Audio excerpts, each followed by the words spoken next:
ইসরায়েলের ভিতরে আমাদের বীর মুজাহিদরা ঢোকা দরকার।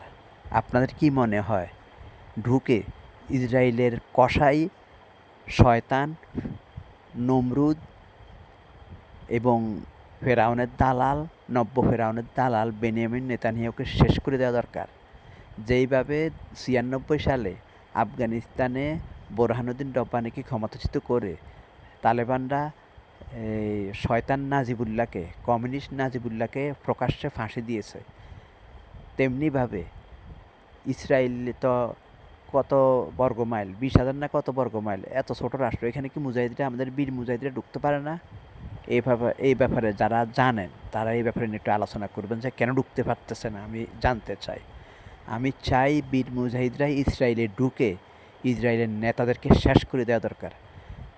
মিসাইল আক্রমণে যদি বেনিয়ামিন নেতানিয়াহু শেষ না হয়, তাহলে ওদের ঘরে ঢুকে ওদেরকে শেষ করতে হবে।